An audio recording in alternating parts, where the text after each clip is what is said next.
Dr. Andrew Whitaker parked his car in the driveway of his stately home, its once vibrant holiday decorations now absent. The large colonial house stood dark and silent against the backdrop of a town alive with Christmas spirit. Lights twinkled in every window, and laughter spilled from passing families. But for Andrew, the season was nothing more than a painful reminder of what he had lost. It had been 2 years since his wife, Clara, had passed away unexpectedly. Since then, he had buried himself in his work, avoiding the festive chaos that used to fill their lives during this time of year.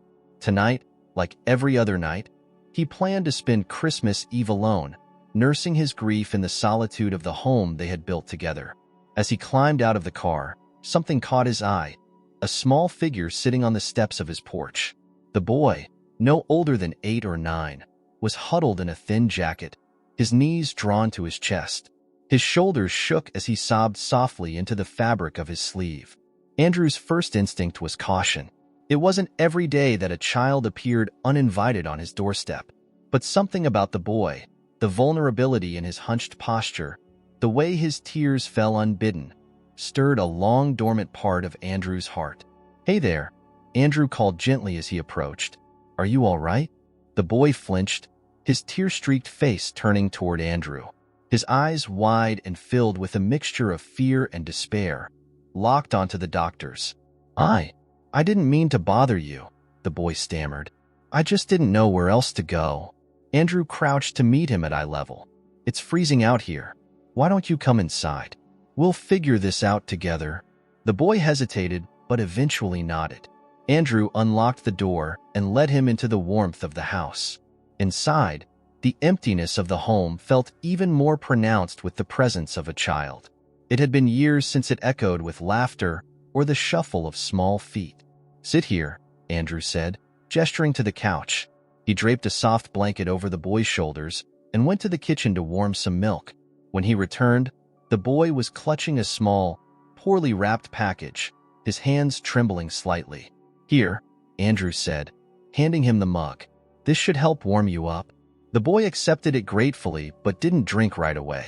Instead, he glanced at Andrew with a mixture of hope and uncertainty. "Thank you," he murmured. "What's your name?" Andrew asked. "Ethan. Ethan, can you tell me what you were doing out there? Do you live around here?" Ethan shook his head. "No. I ran away. From the orphanage." Andrew's brow furrowed. "The one near the edge of town?" Another nod. Ethan looked down at the package in his lap. "I wanted to bring this to you." Andrew blinked, confused. "To me? How do you even know who I am?" Ethan's fingers tightened around the package. "A woman told me to. She said it was important." The weight of the boy's words hung in the air. Andrew leaned forward, his interest piqued despite himself. "What woman?" "I don't know her name," Ethan admitted, "but she was kind. She said I'd know the right house because it would feel safe." Andrew's chest tightened, an inexplicable sense of familiarity creeping into his thoughts. "Can I see what's inside?" Ethan hesitated, but eventually handed over the package. Andrew carefully peeled away the crude wrapping to reveal a delicate silver bracelet. His breath caught in his throat. It was Clara's. He hadn't seen it in years. She had worn it every day until it mysteriously disappeared. Now it was here, in the hands of a boy he'd never met, delivered with a story that made no sense. "Where did you get this?" Andrew asked, his voice shaking. "The woman gave it to me," Ethan replied. "She said it belonged to someone you loved very much." Andrew sat back, his mind reeling. He studied Ethan more closely now, searching for answers in the boy's face. There was something in his expression, in the shape of his nose or the curve of his lips, that tugged at the edge of recognition. "You don't remember her name? Or where she came from?" Ethan shook his head. "She just told me to find you. She said you needed it." Andrew's heart pounded. Questions swirled, each more pressing than the last. Who was this boy? How had he come to possess something so precious? And why did he feel a pull toward Ethan that he couldn't explain? "Okay," Andrew said finally, his voice soft. "You're safe here tonight. We'll figure everything out in the morning." Ethan nodded, his eyes drooping with exhaustion. Andrew watched as the boy curled up on the couch, clutching the blanket tightly. The house, so long filled with silence, seemed to breathe again. As Andrew sat beside him, the bracelet glinting in the dim light, a strange mix of hope and unease settled over him. Whatever was happening, it was only the beginning. The house was quiet when Andrew woke the next morning, the pale winter sunlight filtering through the windows. For a moment, he thought the events of the previous night had been a dream. But as he descended the stairs, the sight of Ethan curled up on the couch, now fast asleep, brought it all rushing back. The silver bracelet lay on the coffee table, glinting faintly in the light. Andrew studied the boy for a moment, taking in the fragility of his small frame, the unruly mop of dark hair that fell across his face. There was a vulnerability about Ethan that stirred something deep in Andrew, something he hadn't felt in years. He quietly moved to the kitchen and began preparing breakfast. The simple act of frying eggs and toasting bread felt strange, as if it belonged to a different life.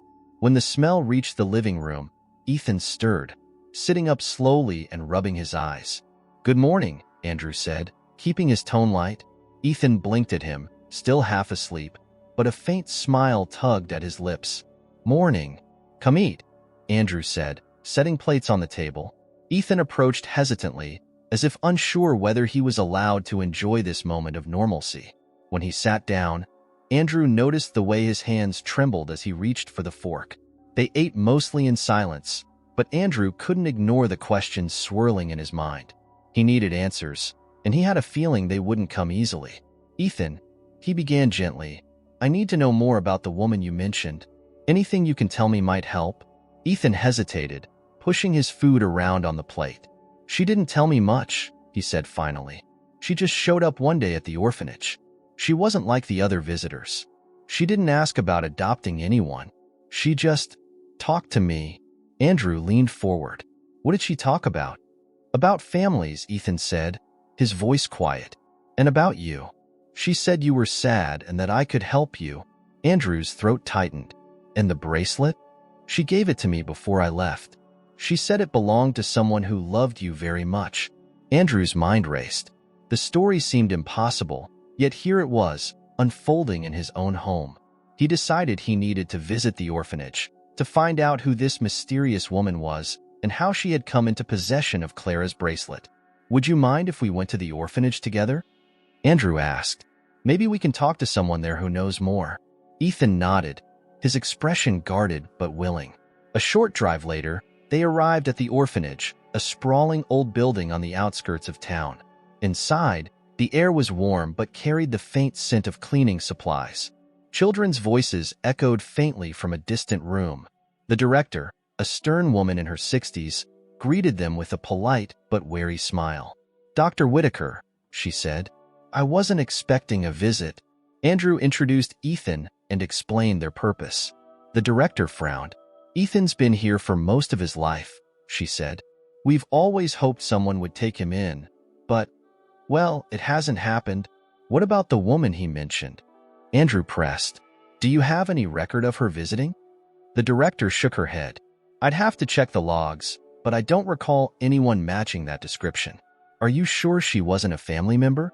Andrew glanced at Ethan, who looked down, clutching the edge of his chair. "She didn't say she was family," Ethan murmured. The director sighed. "I'll look into it, but I can't make any promises. Visits like that aren't exactly common." Andrew thanked her, but as they left the office, he felt no closer to understanding what was happening.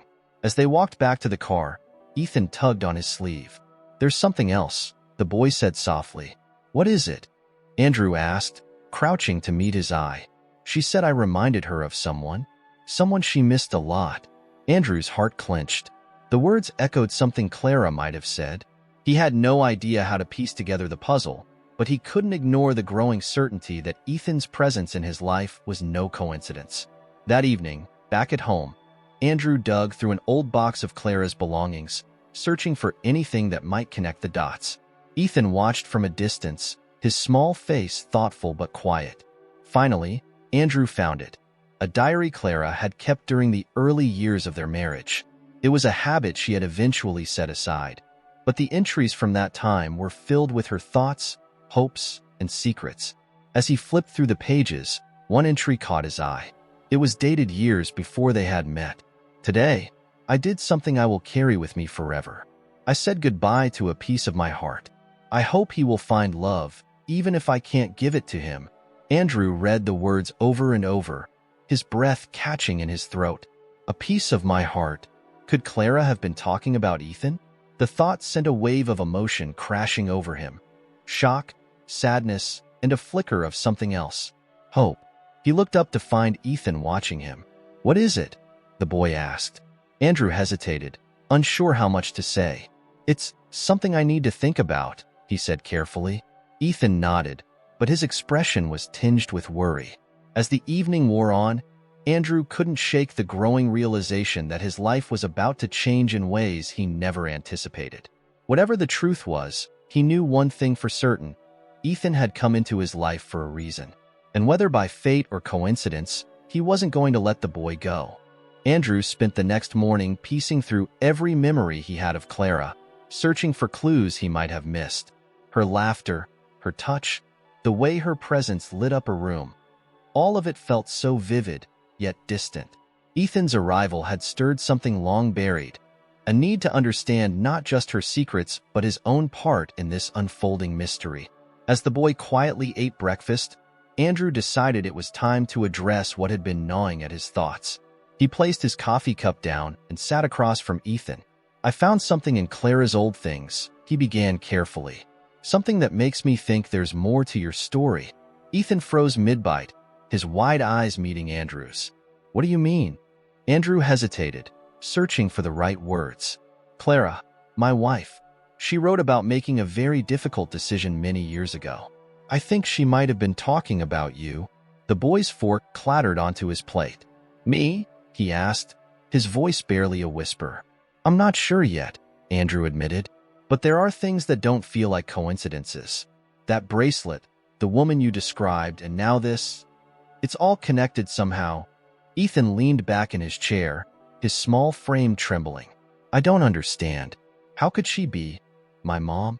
Andrew's heart ached at the boy's confusion. That's what I'm trying to figure out.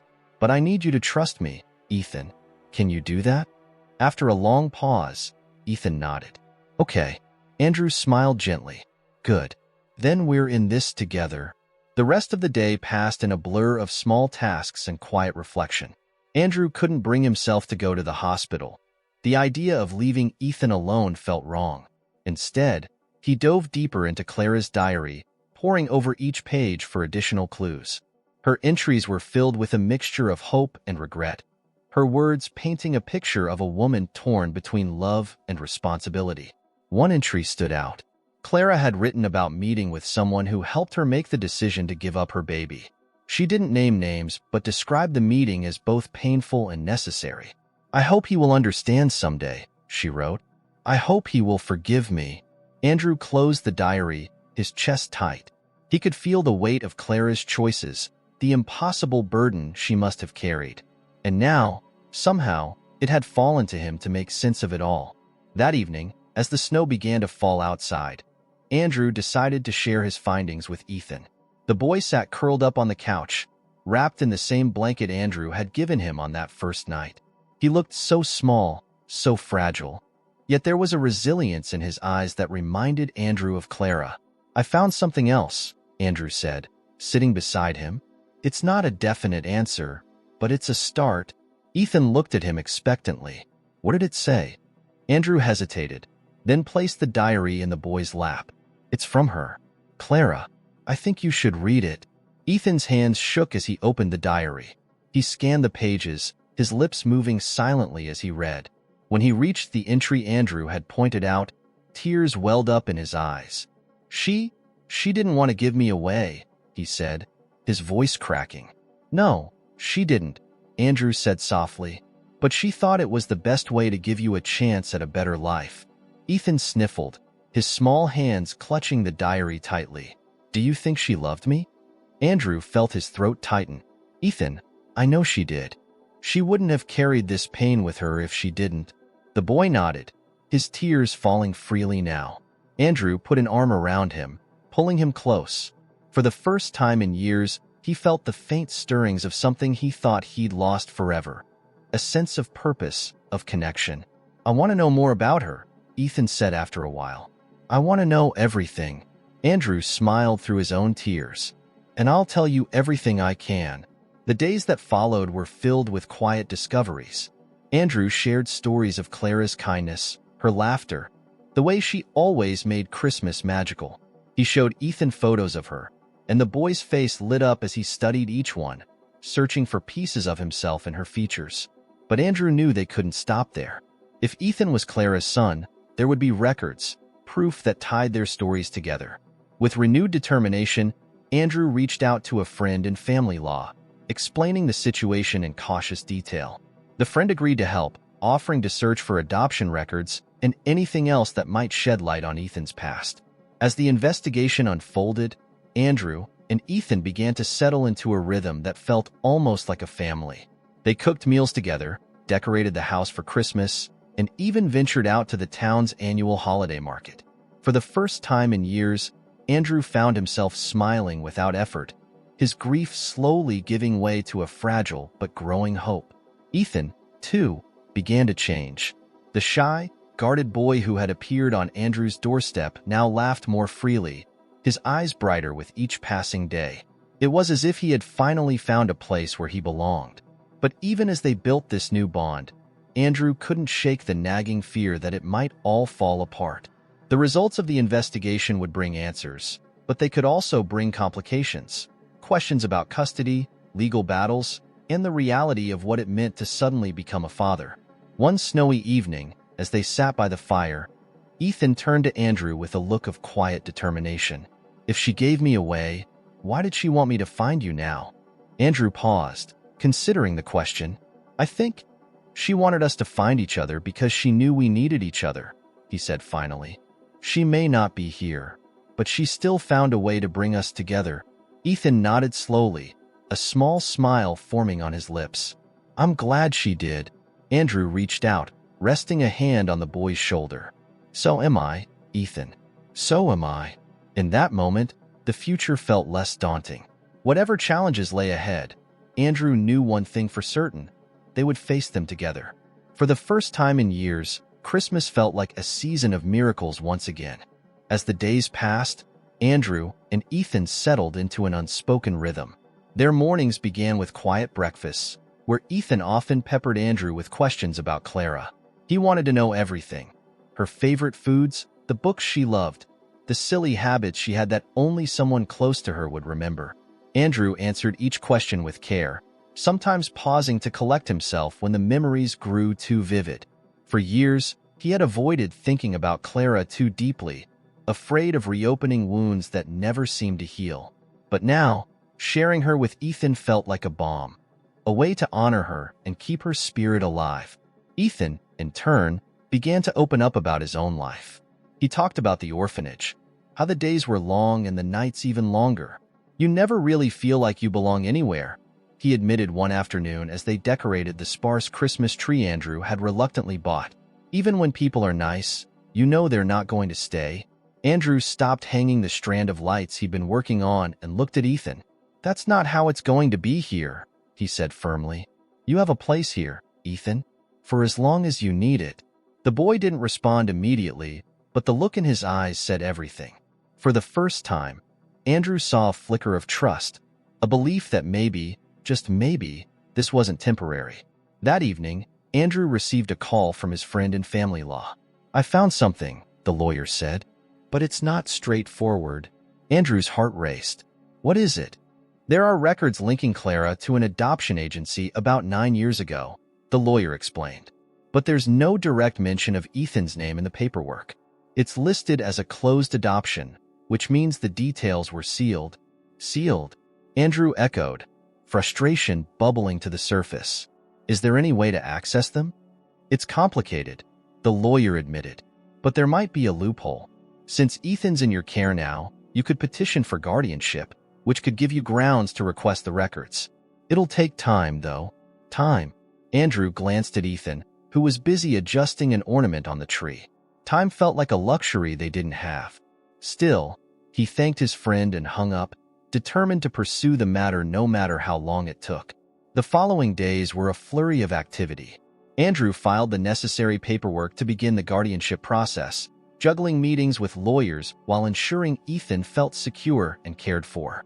The boy seemed to sense that something was shifting, but he didn't press Andrew for details. Instead, he threw himself into their small holiday traditions, reveling in the simple joys of baking cookies, wrapping gifts, and even shoveling snow from the driveway.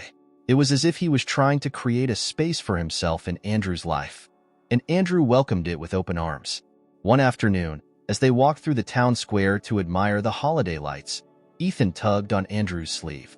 "Do you think she'd be proud of me?" he asked softly. Andrew stopped mid-step, taken aback by the vulnerability in the question. "Ethan," he said, crouching to meet the boy's eyes, "Clara would be so proud of you. She'd love the way you laugh, the way you're curious about everything, the way you care so much about the people around you. She'd think you were perfect." Ethan's face lit up with a shy smile, and for a moment, Andrew felt the sting of tears. He hadn't realized how much he needed to say those words until they were out in the open. But as the days drew closer to Christmas, Andrew found himself increasingly restless. The uncertainty surrounding Ethan's adoption loomed over them like a storm cloud, threatening to unravel the fragile peace they had built. Late one night, after Ethan had fallen asleep, Andrew sat by the fire, turning the bracelet over in his hands. He thought about Clara, about the choices she had made and the reasons she had kept them hidden. He wondered what she would think of him now, whether she'd approve of the way he was handling things, or if she'd chastise him for not figuring it out sooner. "Clara," he whispered into the stillness, his voice breaking. "I'm trying. I don't know if I'm doing it right, but I'm trying." The fire crackled softly, its warmth a small comfort against the weight pressing on his chest. The next morning brought a surprise. A letter arrived, postmarked from a nearby town. Inside was a single sheet of paper, handwritten in delicate script. The note wasn't signed, but its contents made Andrew's heart skip a beat. "You're closer than you think. Look for the names she left behind." He read the words over and over, his mind racing. It had to be connected to Clara, but who had sent it? And what did they mean by names she left behind? Andrew shared the note with Ethan, who immediately suggested they go through Clara's belongings again. Together, they pored over old photographs, letters, and keepsakes. Finally, in the back of a dusty photo album, they found it. A list of names scribbled in Clara's handwriting. The names were unfamiliar, but one stood out. Ethan. Andrew's pulse quickened. "This has to mean something," he said, his voice laced with determination. "We're going to figure it out." Ethan nodded, his eyes wide with a mixture of hope and apprehension. For the first time, Andrew felt like they were truly on the brink of uncovering the truth. As the day wore on, they worked side by side, piecing together fragments of Clara's past. Each discovery brought them closer, not just to understanding the mystery, but to each other. Andrew could feel the bond between them growing stronger with every shared moment, every quiet revelation. And though the path ahead remained uncertain, one thing was clear. Neither of them would face it alone. For the first time in years, Andrew allowed himself to believe in the possibility of a future filled with love, family, and the kind of hope that only Christmas could bring. The following morning, the town awoke under a fresh blanket of snow, the soft light of dawn casting everything in a serene glow. Inside Andrew's home, the warmth of the fire contrasted sharply with the chill outside. Ethan sat cross-legged on the living room rug, the list of names they had found spread out before him, his brow furrowed in concentration.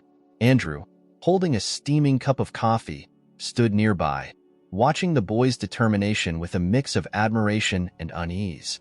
"These names," Ethan said, breaking the silence. "Do you think they're people she knew?" Andrew nodded. "It's possible. They might be friends, family, or maybe even people who helped her with everything." Ethan looked up, his expression serious. "Then we should find them."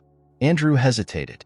The idea of tracking down people from Clara's past felt daunting, but Ethan's resolve was infectious. He set his coffee down and knelt beside the boy. "All right," he said. "We'll start with the ones who might still be local." The first name on the list was familiar to Andrew, a woman named Margaret Pierce. Clara had mentioned her a few times in passing, though he couldn't recall the details. A quick search confirmed that Margaret still lived in town, running a small antique shop near the square. Later that afternoon, Andrew and Ethan bundled up against the cold and made their way to the shop. It was a quaint little place, filled with shelves of old books, vintage trinkets, and delicate china. The bell above the door chimed as they entered, and a woman in her 70s looked up from behind the counter. Her face lit up with recognition. "Dr. Whitaker," she said warmly. "It's been ages." "Hello, Margaret," Andrew replied, managing a polite smile. "I was hoping you might help me with something." Her eyes flicked to Ethan, curiosity sparking in her gaze. "Of course. What can I do for you?" Andrew explained, carefully avoiding details that might overwhelm the boy. He showed her the list, pointing to her name. "Clara wrote this. I think it might be connected to something important." Margaret's expression softened. "Oh, Clara. She was such a dear friend. We lost touch over the years, but I always wondered how she was doing." Andrew swallowed hard, the familiar ache of loss creeping in. "She passed away 2 years ago."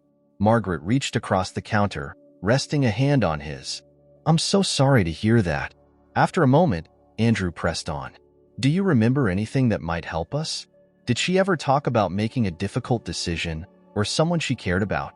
Margaret leaned back, her brow furrowed in thought. "There was something," she said slowly. "Years ago, she came to me, asking for advice. She didn't tell me much, just that she was in a situation where she had to choose between what she wanted and what she thought was right." Andrew's chest tightened. "Did she say what the choice was?" "No," Margaret admitted, "but she left something with me, a letter. She said it was for a time when the answers were needed." Andrew exchanged a look with Ethan, who was practically vibrating with anticipation. "Do you still have it?" Andrew asked. Margaret nodded. "I think so. Give me a moment." She disappeared into a back room, leaving Andrew and Ethan alone. The boy turned to Andrew, his eyes shining. "Do you think it's about me?"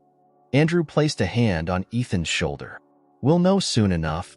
When Margaret returned, she was holding a small envelope, yellowed with age. "I never opened it," she said, handing it to Andrew.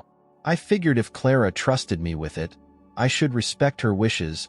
Andrew's fingers trembled as he took the envelope. The handwriting on the front was unmistakably Clara's. It simply read, "For when the time is right." He opened it carefully, unfolding the single sheet of paper inside. As his eyes scanned the words, his breath caught. "To whoever is reading this, asterisk if you found this letter, then the time has come to tell the truth. Years ago, I made a choice that changed my life. I gave up my son because I believed it was the only way to give him a better future. Not a day has gone by that I haven't thought of him, wondered about him, hoped he would find the happiness I couldn't provide. If he's reading this now, please know that I loved him more than words can say. And if it's you, Andrew, reading this with him, I hope you can forgive me for keeping this from you. I always believed you would be the one to help him find his way home, asterisk." Andrew's vision blurred as tears filled his eyes. He handed the letter to Ethan, who read it with trembling hands. When the boy looked up, his face was a mixture of shock and raw emotion. "She really was my mom," he whispered. Andrew pulled Ethan into a tight embrace, his own tears falling freely now. "She was, Ethan, and she loved you so much." For a long moment, they stayed like that, two people connected by a woman who had bridged the impossible distance between them. Margaret watched silently, a soft smile on her face as she wiped a tear from her own cheek. When they left the shop, the weight of uncertainty that had hung over them felt lighter. Andrew clutched the letter tightly in his coat pocket, a tangible reminder of Clara's love and the strength of the bond she had left behind. As they walked back to the car, Ethan slipped his hand into Andrew's. "Do you think we're done now?" the boy asked. Andrew smiled down at him, his heart swelling with a mix of pride and protectiveness. "Not quite," he said. "We've still got a few more names on that list." Ethan grinned, his face brighter than Andrew had ever seen it. For the first time in years, Andrew felt like the world was starting to make sense again. And as they drove home, the snow falling softly around them, He allowed himself to believe that this Christmas might just be the beginning of something extraordinary. Back at home, the warmth of the fireplace and the glow of the Christmas tree made the living room feel like a sanctuary. Ethan sat curled up in an armchair, the letter from Clara resting on his lap. He'd read it several times since they left the antique shop, his small hands carefully smoothing the edges of the paper each time as though it might bring him closer to her. Andrew watched from the couch, his thoughts a tangle of emotions. Seeing Ethan read Clara's words was like watching a part of her come back to life. The boy's quiet resilience mirrored hers, and Andrew felt an ache of gratitude that Clara's love had found a way to connect them across time and loss. After a while, Ethan looked up. "Do you think she ever wanted to come back for me?" The question struck Andrew like a blow, but he answered honestly. "I think she did, more than anything. But sometimes, life makes it hard to do what we want, even when we love someone." Ethan nodded slowly, his expression thoughtful. "She said in the letter that she hoped you'd help me find my way home. Do you think this is what she meant?" Andrew leaned forward, resting his elbows on his knees. "I think she trusted that we'd find each other when the time was right. And maybe that time is now." Ethan seemed to take comfort in the words, though a shadow of uncertainty still lingered in his eyes. Andrew wished he could promise the boy that everything would work out perfectly, but life had taught him that such guarantees were rare. The next day, they turned their attention back to Clara's list. The remaining names were less familiar to Andrew, but that didn't deter Ethan. He insisted they follow every lead, his determination driving them both forward. One name stood out, Michael Hayes. Andrew vaguely remembered Clara mentioning him once, years ago, as someone she'd worked with during her time volunteering at a local community center. A quick online search revealed that Michael still lived nearby and had become a social worker. Andrew called the number listed on his profile, and to his relief, Michael remembered Clara fondly. They arranged to meet at a cafe downtown that afternoon. When Andrew and Ethan arrived, Michael was already there, a tall man with salt and pepper hair and kind eyes.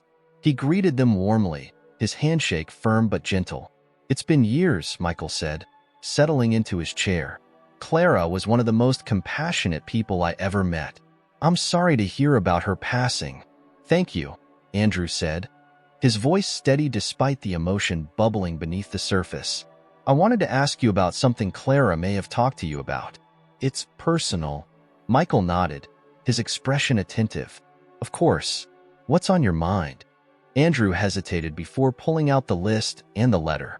He explained the situation, watching as Michael's face shifted from curiosity to realization.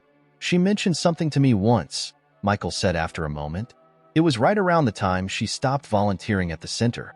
She seemed conflicted, like she was carrying a heavy burden. I remember asking her if she wanted to talk about it, but she just smiled and said she was trying to do the right thing." "Did she say anything specific about an adoption or a child?" Andrew asked, his heart pounding. Michael rubbed his chin thoughtfully. "Not directly, but there was one day when she brought me some documents and asked for advice. She wanted to know how to ensure a child would be placed with a good family. I didn't press her for details, but looking back, I think it might have been about her son." Andrew felt a surge of hope. "Do you know if there's any way to track down those documents? They might help us understand what happened." Michael nodded. "I can check the archives at the center. We keep records of the families we've worked with, and if Clara brought something to us, there's a good chance it's still there." Andrew thanked him, and they arranged to meet again after Michael had time to search. As they left the cafe, Ethan clung to Andrew's side, his small hand gripping the edge of Andrew's coat. "Do you think he'll find something?" Ethan asked, his voice tinged with both hope and fear.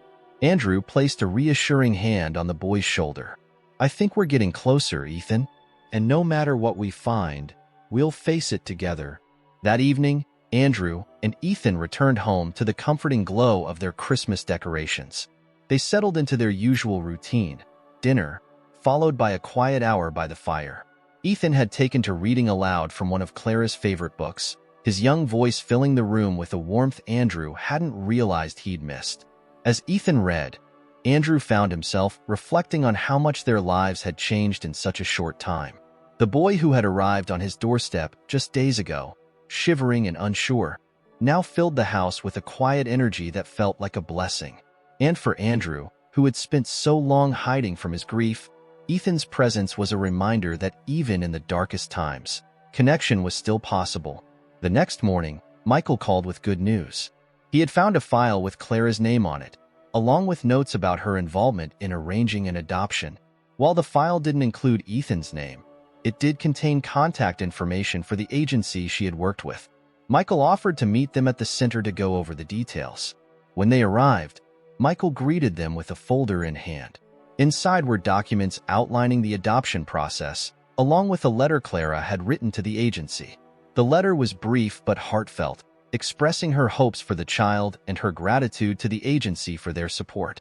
As Andrew read Clara's words, he felt a wave of emotion wash over him. She had been so young, so vulnerable, yet her love for her son shone through in every sentence. Ethan sat beside him, peering at the letter with wide eyes. "She really cared about me," Ethan said softly, as if the realization was just beginning to sink in. Andrew placed a hand on the boy's back. "She did, Ethan. She cared so much." With Michael's help, they contacted the agency and explained their situation. The agency agreed to review their records and provide any information they could legally share. Though it would take time, Andrew felt a renewed sense of purpose. Every step brought them closer to uncovering the truth. That evening, as they sat by the fire once again, Ethan turned to Andrew with a small smile. "Do you think she knew we'd be like this? That we'd get along?" Andrew chuckled softly. "I think Clara had a way of seeing things most people couldn't. Maybe she knew, or maybe she just hoped. Either way, I think she'd be happy." Ethan nodded, his expression thoughtful. "I think so too." As the fire crackled and the snow fell softly outside, Andrew allowed himself to savor the moment. For the first time in years, his house felt like a home again, filled with the quiet, steady warmth of love and hope. And for the first time, he truly believed that Clara's wish for both of them to find their way back to each other was coming true. The days that followed were filled with a sense of cautious optimism. For the first time in years, Andrew felt the pull of something bigger than his grief, a purpose that extended beyond the confines of his own loss. Ethan, too, seemed lighter, his steps more confident and his laughter more frequent. It was as if the pieces of a puzzle were slowly falling into place, though neither of them could yet see the full picture. Andrew stayed in close contact with the adoption agency, providing every detail he could about Ethan and Clara. He also worked with his lawyer to expedite the guardianship process, knowing it was the key to ensuring Ethan's place in his home, no matter what the investigation uncovered. The agency was cooperative but cautious, explaining that the sealed records would require court approval to access fully. Still, they agreed to search for any relevant information that could be shared in the meantime. Ethan, ever curious, peppered Andrew with questions about what they might find. "Do you think there's more letters? Or maybe pictures of her when she was younger?" he asked one morning as they sat together at the kitchen table. "It's possible," Andrew replied, smiling at the boy's enthusiasm. "Clara had a way of leaving little pieces of herself behind. I wouldn't be surprised if there's more." The answer seemed to satisfy Ethan, who returned to his cereal with a grin. Andrew marveled at how quickly the boy had become a part of his life. It was hard to imagine the house without him now, his presence a constant reminder of Clara's enduring love. A few days before Christmas, the agency called with an update. "We've found something," the representative said. "It's not much, but it might help fill in some gaps." Andrew arranged to meet with them the next day, his heart pounding with anticipation. He didn't tell Ethan right away, wanting to wait until he had concrete information to share. That evening, as they decorated gingerbread cookies at the dining room table, Andrew watched the boy carefully, noting the way his face lit up with each sprinkle he added. "Ethan," Andrew said gently, setting his frosting bag down, "the agency found something. I'm meeting with them tomorrow." The boy's eyes widened. "What did they find?" "I don't know yet," Andrew admitted, "but whatever it is, we'll go through it together." Ethan nodded, his excitement tempered by a flicker of apprehension. "Do you think it'll change things?" Andrew reached across the table, placing a hand over Ethan's. "The only thing that's going to change is how much more we'll know about her. About us." Ethan smiled, his small fingers tightening around Andrew's. Okay. The next day, Andrew drove to the agency with a mix of nerves and determination. The representative, a kind woman named Beth, greeted him warmly and led him into a small conference room. On the table sat a slim folder, its unassuming appearance belying the weight of its contents. "This is what we were able to unseal," Beth explained, opening the folder. "It includes some correspondence from Clara and the original intake forms for the adoption." Andrew's breath hitched as he scanned the documents. The intake forms were clinical, detailing Clara's situation at the time. Her age, her financial struggles, her determination to ensure her child had a chance at a better life. But it was the letters that truly caught his attention. One was addressed to the agency, thanking them for their guidance and compassion. The other was more personal, written to her son. Andrew's hands trembled as he picked it up, his eyes moving over Clara's familiar handwriting. "To my sweet boy, asterisk if you're reading this, it means you've found your way back to a part of me. I hope you've had a life filled with love and joy, the kind of life I always dreamed for you.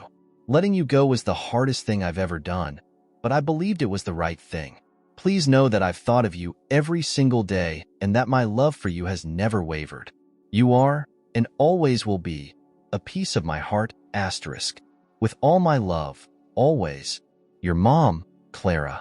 Andrew closed his eyes, the weight of her words settling over him like a blanket. It was a letter meant to bridge the distance between mother and child, a testament to a love that had endured even the cruelest separation. When he returned home, Ethan was waiting for him in the living room, his small frame perched on the edge of the couch. Andrew sat beside him, holding the folder in his lap. "They found a letter," Andrew said softly. "From Clara. To you." Ethan's eyes widened, his breath catching. "To me." Andrew nodded, carefully unfolding the letter and handing it to him. The boy took it with trembling hands, his eyes scanning the page. As he read, tears spilled down his cheeks, but he didn't look away. When he finally finished, he held the letter close to his chest, his voice a whisper. "She really loved me." "She did," Andrew said, his voice thick with emotion. More than anything, Ethan leaned against him, clutching the letter as if it were the most precious thing in the world. Andrew wrapped an arm around him, pulling him close. In that moment, it didn't matter what challenges lay ahead. They had found something far more important, a connection that transcended the years of pain and distance. Over the next few days, they continued piecing together the fragments of Clara's story. Ethan's questions grew more thoughtful, his understanding of her choices deepening with each new discovery. Andrew marveled at the boy's resilience, his ability to find joy even in the face of such profound revelations. On Christmas Eve, they sat together by the fire, the letter from Clara resting on the mantel beside the framed list of names. The house was filled with the scent of pine and cinnamon, the tree glowing softly in the corner. Ethan leaned against Andrew, his head resting on his shoulder. "Do you think she would have liked this?" Ethan asked, gesturing to the decorations, the warmth that filled the room.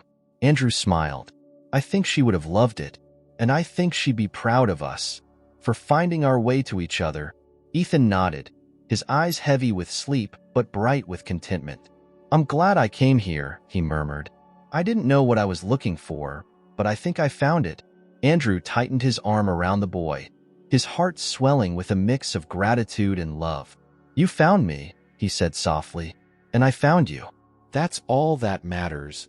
As the fire crackled and the snow fell gently outside, Andrew allowed himself to believe that the love Clara had left behind was enough to carry them forward.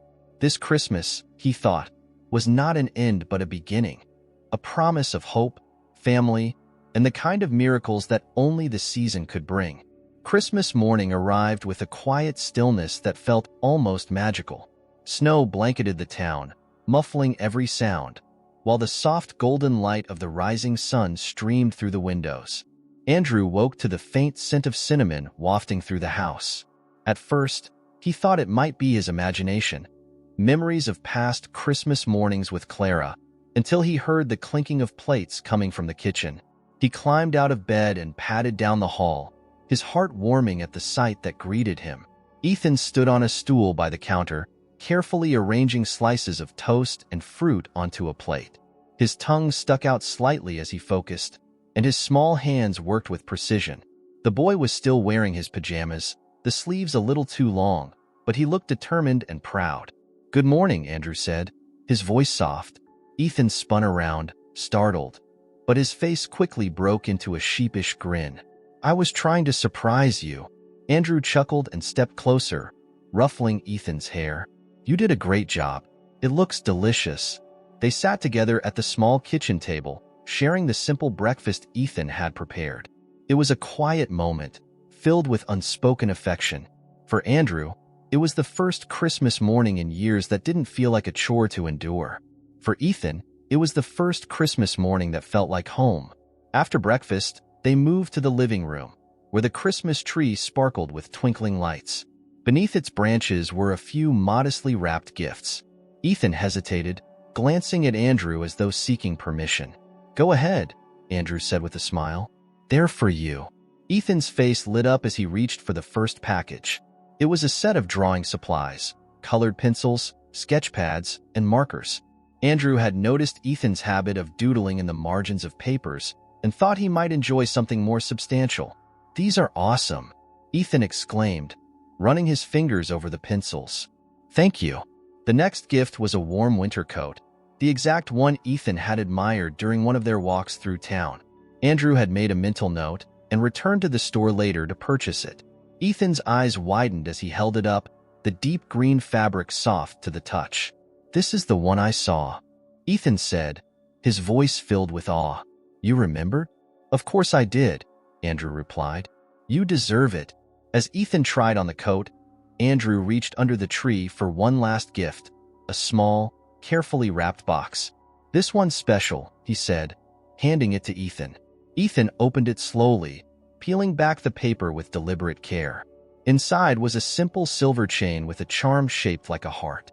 On the back of the charm, a single word was engraved: family. Ethan stared at it for a long moment, his fingers tracing the engraving. When he looked up at Andrew, his eyes were brimming with tears. "This is for me," he whispered. "It's for you," Andrew said, "because that's what we are now. Family." Ethan launched himself into Andrew's arms, holding on tightly. "Thank you," he said, his voice muffled against Andrew's shoulder. "Thank you for everything." Andrew held him close, his own emotions threatening to spill over. "You've given me more than I could ever give you," he said quietly. "You've brought this house back to life." They stayed like that for a while, the room filled with a warmth that had nothing to do with the fireplace. For Andrew, it was a moment of profound clarity, a realization that the boy who had stumbled into his life was exactly what he needed to heal, to move forward, to remember what it meant to truly live. Later that afternoon, they bundled up in their coats and scarves and ventured outside to enjoy the fresh snow. The town square was alive with holiday cheer, children building snowmen and families laughing together. Ethan ran ahead, his laughter ringing out as he tried to catch snowflakes on his tongue. Andrew watched him with a smile, marveling at how much had changed in such a short time. As they walked through the square, they passed by the antique shop where Margaret worked. She waved to them from the window, and Andrew made a mental note to thank her again for her part in their journey. Every person who had helped along the way had played a role in bringing them to this point. In the evening, they returned home to a dinner Andrew had prepared, a simple roast chicken with mashed potatoes and vegetables. Ethan chatted animatedly throughout the meal, sharing stories from the orphanage and asking Andrew questions about his own childhood. For Andrew, it was a joy to see the boy so animated, so full of life. After dinner, they settled by the fire, the silver bracelet and Clara's letter resting on the mantel. Ethan sat cross-legged on the rug, sketching in his new pad, while Andrew watched him with quiet contentment. "Do you think she's watching us?" Ethan asked suddenly, not looking up from his drawing. Andrew considered the question for a moment. "I think she is," he said, "and I think she's smiling." Ethan looked up, his face thoughtful. "I hope she knows I'm happy." "She does," Andrew said, "and she'd be so proud of you." Ethan nodded, returning his focus to his sketch. After a few minutes, he held it up for Andrew to see. It was a drawing of a house, its windows glowing warmly, with two figures standing in front, a man and a boy, their hands clasped together. "It's us," Ethan said, a shy smile on his face. Andrew felt his chest tighten with emotion. "It's perfect," he said, "just like this Christmas." As the night wore on, they read stories by the fire, the flickering flames casting a golden glow over the room. Ethan eventually fell asleep, his head resting on Andrew's shoulder. Andrew stayed there for a long time, savoring the quiet, the peace, the sense of belonging that had eluded him for so long. Looking around the room, at the tree, the gifts, the letter from Clara, and the boy who had brought light back into his life, Andrew felt a deep sense of gratitude. This Christmas, he realized, was not just about the past or the future. It was about the present, the moments of love and connection that made life worth living.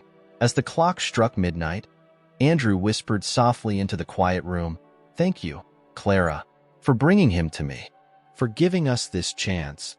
The snow continued to fall outside, blanketing the world in silence and wonder. And inside the house, two hearts, once broken but now healing, found solace in each other, carrying forward the love that had brought them together. The days following Christmas felt like an extension of the holiday's magic. The house, once cold and quiet, now seemed to hum with life.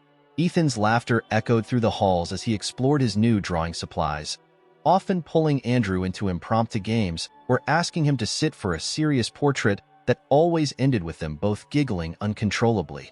Andrew's routine had shifted as well. His days at the hospital, though still demanding, felt lighter knowing Ethan was waiting for him at home. The boy had taken to sitting by the window in the evenings, sketchpad in hand, watching the snow fall while he waited for Andrew to return. It was a sight that filled Andrew's chest with a warmth he hadn't felt in years. But amidst the joy of their growing bond, Andrew couldn't ignore the lingering uncertainty about Ethan's future. The guardianship process was moving forward, and the agency was still working to piece together the details of Ethan's adoption. While Andrew was confident in his ability to provide a home for the boy, he knew that legal challenges could arise. The thought of losing Ethan, of undoing everything they had built together, was almost unbearable. One evening, as they sat by the fire, Ethan broke the comfortable silence.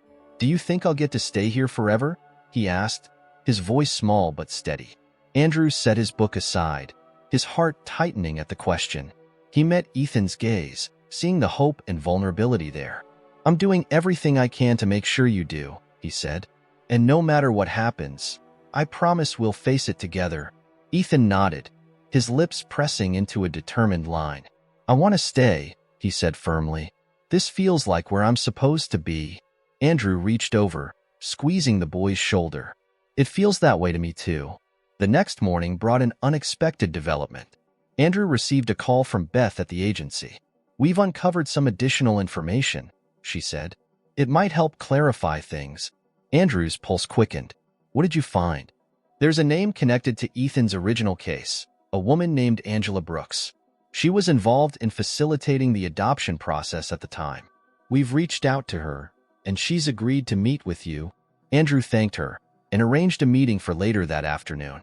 He explained the situation to Ethan, who listened intently, his hands fidgeting in his lap. "Do you think she knew my mom?" Ethan asked. "It's possible," Andrew said. "And if she did, she might be able to tell us more about her decisions and what happened back then." When they arrived at the agency, Angela was waiting for them in a small conference room. She was a woman in her early 60s, with a kind face and a soft, calming presence.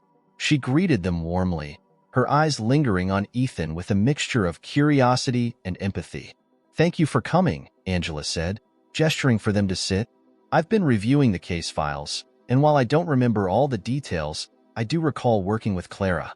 She was incredibly devoted to ensuring her child had the best possible future."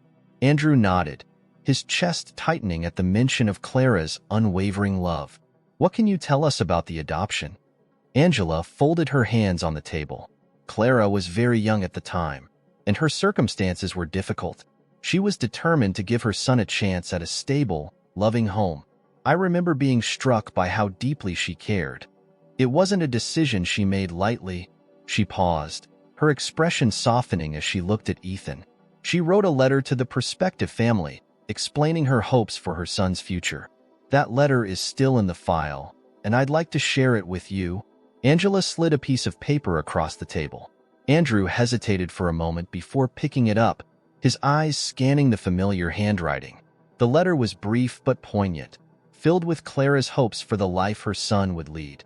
She spoke of wanting him to grow up surrounded by love and opportunity, of wanting him to know he was cherished even if she couldn't be there.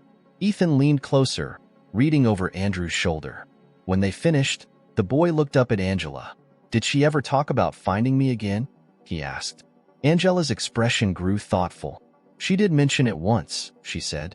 "She hoped that when the time was right, you might find your way back to each other. I think she always believed that love has a way of bringing people together." Ethan's eyes shone with a mix of emotions: gratitude, longing, and something deeper, harder to name. Andrew placed a hand on the boy's shoulder, grounding him in the moment. Before they left, Angela offered one final piece of advice. "No matter what the records say or what challenges you face, the bond you've built is what matters most." Clara would want that bond to guide you. As they drove home, Ethan was quiet, his gaze fixed on the snow-covered trees lining the road. Andrew let the silence linger, giving the boy space to process everything they had learned. When they arrived home, Ethan finally spoke. "She really wanted me to be happy," he said softly. "She did," Andrew agreed. "And I think she'd be proud of how far you've come." Ethan smiled, small but genuine. "I think she'd be proud of you too." Andrew felt a lump rise in his throat. "Thanks, Ethan. That means a lot." That night, as they sat by the fire, Ethan began sketching again. This time, his drawing depicted a woman standing under a tree, her arms open wide as though welcoming someone home. The lines were simple, but the emotion in the image was unmistakable. "Is that Clara?" Andrew asked gently. Ethan nodded. "I think so. I don't really remember her, but this is how I picture her now." Andrew studied the drawing, his heart swelling with pride and sadness in equal measure. "It's beautiful," he said, "just like she was." As the fire crackled and the snow fell softly outside, Andrew and Ethan sat together, each lost in their thoughts.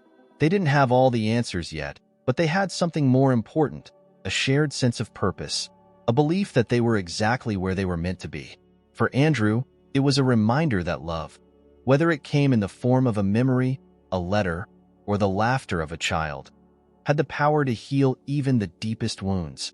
And for Ethan, it was the first step toward a future where he truly belonged. New Year's Eve arrived with a crisp chill in the air and a soft layer of snow covering the ground. For the first time in years, Andrew felt an excitement for the holiday season that had once been so painful to endure. The house was alive with warmth and light, the tree still standing proudly in the corner of the living room, its ornaments sparkling against the glow of the fireplace. Ethan had insisted they leave it up through the new year, declaring it a reminder of their first Christmas together. Andrew had no objections. He found himself savoring every small moment now, knowing how much they had both gained and how much they had yet to discover. That morning, as Ethan sketched at the kitchen table, Andrew's phone buzzed. It was Beth from the agency. Her voice, though steady, carried a note of urgency. "Andrew, we've received court approval to unseal the remaining adoption records. I think you'll want to see this." Andrew's pulse quickened. "What is it?" "It's better if I show you in person," Beth said. "Can you come by this afternoon?" Andrew agreed and, after explaining to Ethan, the two bundled up and made their way to the agency. The drive was quiet, the weight of anticipation hanging between them. Ethan sat with his sketchpad on his lap, drawing aimlessly but saying little. Andrew reached over, resting a hand on the boy's shoulder as they pulled into the parking lot. Inside, Beth greeted them warmly and led them to her office. On her desk was a file, thicker than the ones they had seen before. She opened it, spreading its contents carefully. "These are the finalized documents from Ethan's adoption," she said. "They include more detailed records of Clara's interactions with the agency and additional correspondence. But there's something else, something I hadn't seen until now." She slid a small, aged photograph across the desk. It was a picture of Clara, younger but unmistakable, holding a newborn wrapped in a soft blue blanket. Her face was radiant, a mixture of joy and sorrow etched into her features. Andrew's breath caught as he stared at the image, while Ethan leaned closer, his eyes wide. "That's her," Ethan whispered. "That's my mom." Beth nodded. "This was taken the day she brought you to the agency. She wanted a picture to remember you by, even though she knew she couldn't keep you." Andrew felt a wave of emotion swell in his chest, his heart aching for Clara and the impossible choice she had made. "She looks so proud," he said softly. "She was," Beth replied. "And there's more." She handed Andrew a sealed envelope, marked with Clara's handwriting. This was included in the final documents. "It's addressed to both of you." Andrew hesitated, his fingers trembling as he opened the envelope. Inside was a letter, the ink slightly faded, but the words clear. "My dearest Ethan and Andrew, asterisk if you're reading this, it means you've found each other. That knowledge alone brings me more peace than I ever thought possible. Ethan, my sweet boy, you were my light during one of the darkest times in my life. Letting you go was the hardest thing I've ever done, but I did it because I wanted you to have the kind of life I couldn't give you then, asterisk. Asterisk Andrew, my love, I always believed in you. I believed that your heart was big enough to hold both the pain of loss and the joy of love again. Thank you for taking care of Ethan, for giving him the family he deserves, asterisk. Asterisk together. I hope you'll find the happiness that eluded me. Know that I loved you both, deeply and unconditionally, and that love has carried me through every difficult moment, asterisk. With all my heart, Clara." Andrew read the letter aloud, his voice breaking more than once. When he finished, the room was silent except for the sound of Ethan sniffling. The boy wiped his eyes with his sleeve, then looked up at Andrew. "She wanted us to be together," Ethan said, his voice trembling but firm. Andrew nodded, his own eyes wet with tears. "She did, and we are." Beth gave them a moment before speaking again. "This letter, along with everything else we've found, solidifies your case for guardianship, Andrew. The court will recognize the bond you've built, and I have no doubt they'll see that Ethan belongs with you." Andrew exhaled a breath he hadn't realized he'd been holding. "Thank you," he said, his voice thick with gratitude. That evening, back at home, Andrew and Ethan sat together by the fire, the letter and photograph displayed on the mantel alongside Clara's bracelet. The snow fell softly outside, blanketing the world in quiet serenity.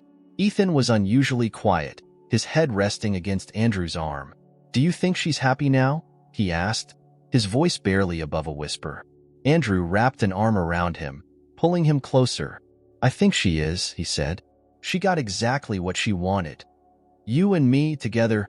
Ethan nodded, a small smile tugging at the corners of his mouth. "I think so too." As midnight approached, they stepped outside to watch the fireworks that lit up the sky in celebration of the new year. Ethan stood beside Andrew, his face illuminated by the bursts of color above them. "This is the best Christmas I've ever had," Ethan said, his voice filled with wonder. Andrew knelt beside him, resting a hand on the boy's shoulder. "It's the best one I've had too," he admitted. "Because of you." Ethan turned to him, his eyes shining with a mix of joy and gratitude.